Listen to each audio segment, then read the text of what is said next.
The sun shone brightly upon the tranquil park. Birds chirped sweetly from the swaying trees. A gentle breeze rustled leaves, creating a symphony of nature's music. It was a scene of perfect peace, a picturesque landscape that whispered serenity and calm. But beneath this idyllic facade, a hidden danger lurked. It lay in wait, a feathered menace with a fiery temperament. Look, isn't it just a beautiful day? The park is so peaceful. The unsuspecting visitors to the park remained oblivious. They basked in the golden sunlight, enjoying picnics and leisurely walks.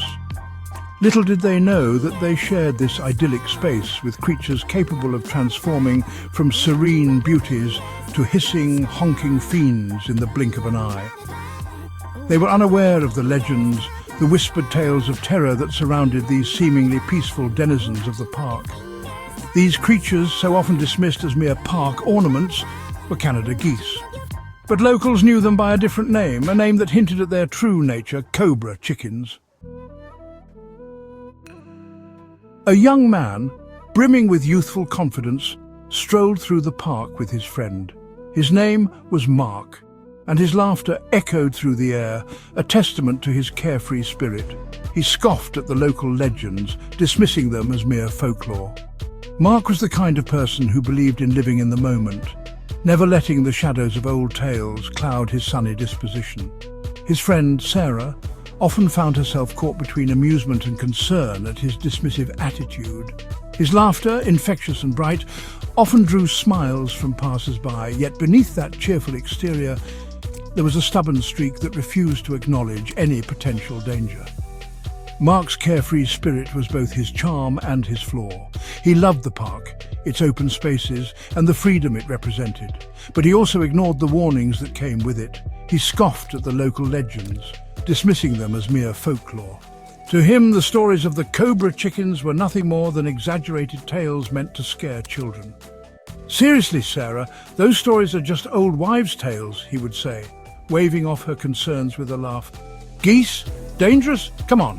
Seriously, Sarah, those stories are just old wives' tales. Geese? Dangerous? Come on. Mark, you don't understand. I've seen what they can do. They're not just stories. Sarah's voice carried a weight of genuine concern. She had grown up hearing the tales and had even witnessed a few unsettling encounters herself. She knew that the geese, often referred to as Cobra chickens for their aggressive behavior, were not to be taken lightly. An old man, his face weathered by time and experience, sat on a park bench, feeding the pigeons. He was a seasoned observer of nature's ways, a witness to both its beauty and its brutality. He had seen the rise and fall of many seasons, watched countless generations of geese come and go. His name was William, and he carried the weight of wisdom in his eyes. William had learned to coexist with the Cobra chickens, respecting their power and maintaining a safe distance. He knew their habits, their territories, and their tempers.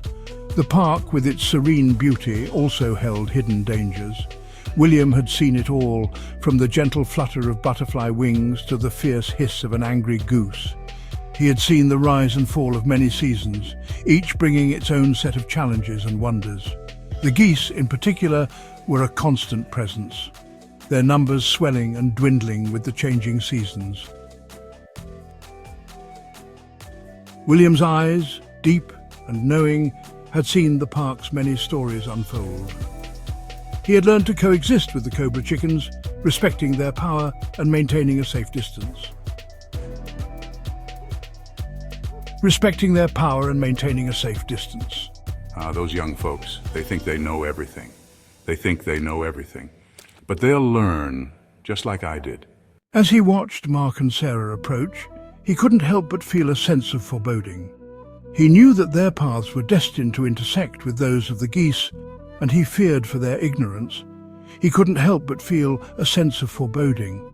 He knew that their paths were destined to intersect with those of the geese, and he feared for their ignorance. The park, with its serene beauty, also held hidden dangers. William had seen it all, from the gentle flutter of butterfly wings to the fierce hiss of an angry goose. William had seen it all. He had been a silent observer of the park's many dramas, a witness to the daily ballet of life and chaos that unfolded before him. He had witnessed countless encounters between unsuspecting park-goers and the territorial geese. These birds, with their seemingly serene demeanor, held a hidden ferocity that few anticipated. He had seen picnics disrupted, children chased, and grown men reduced to quivering messes by the relentless assaults of these feathered fiends. The geese, with their sharp beaks and powerful wings, were a force to be reckoned with. He carried the memories of these encounters etched into his mind, each one a vivid reminder of the unpredictable nature of these birds. A stark reminder of the power that lay beneath the geese's placid exterior. Their calm appearance was merely a facade, hiding the fierce protectors within. I remember the time when a group of tourists, armed with cameras and oblivious to the danger, got too close to a nesting goose. They were so focused on capturing the perfect shot that they failed to notice the warning signs. The air was filled with the angry hissing of the protective mother, her wings beating furiously as she charged at the intruders. It was a sight to behold, a testament to the lengths a mother would go to protect her young. They scattered, their peaceful afternoon shattered by the unexpected avian assault. The tourists, once eager and excited, now fled in panic, their cameras forgotten in the chaos. The park, once a place of tranquility, had transformed into a battleground. Then there was the tale of the young boy, no older than 6, who had made the fatal mistake of getting too close to a gaggle of goslings. His innocent curiosity led him into the heart of danger. The geese, perceiving a threat to their young, had descended upon the boy like feathered furies, their honking echoing through the park as they chased him. It was a scene of pure chaos, the boy's cries mingling with the geese's aggressive calls. Their honking echoing through the park as they chased him, their wings flapping with a force that seemed almost supernatural. The boy's terrified screams were a stark contrast to the serene setting of the park. His terrified screams a testament to their relentless pursuit. The park, usually a place of joy and laughter, had become a stage for this dramatic encounter. Did you see that? Those geese are really something else. Poor kid. It's amazing how such seemingly harmless creatures can turn into such fierce protectors. These were the stories that William carried with him. The whispers of winged fury that reminded him of the true nature of the Cobra chickens. Each encounter, each memory, was a piece of the puzzle that made up the complex tapestry of the park. These birds, with their dual nature of calm and chaos, were a constant reminder of the unpredictable beauty of the natural world. Cobra chickens, Jake scoffed, tossing a crumpled piece of paper into a nearby bin. That's just a silly name people made up to scare tourists. He gestured dismissively at a group of geese lazily preening their feathers by the pond. They look harmless enough to me. Sarah, her brow furrowed with concern, gently nudged her friend's arm. "Don't be so sure, Jake," she warned, her voice laced with caution. "I've heard stories. Those geese can be pretty aggressive, especially during nesting season." Jake just laughed, his skepticism unwavering. "Oh, come on, Sarah, don't be such a scaredy cat. They're just birds. What could they possibly do?" His gaze remained fixed on the geese, a glint of challenge in his eyes. Sarah sighed, knowing that her friend's stubbornness would only lead to trouble. She had tried to warn him, but his arrogance had blinded him to the potential danger that lurked beneath the geese's deceptively calm exterior. She could only hope that he wouldn't push his luck too far. Their path took them closer to the pond, directly into the geese's territory. The air was filled with the sounds of nature, the rustling of leaves, and the occasional quack of a duck. The pond, usually a serene spot, now seemed to be a battleground waiting to erupt. Sarah, her unease growing with each step, kept a wary eye on the birds. She had always been cautious around animals, especially those that could be unpredictable.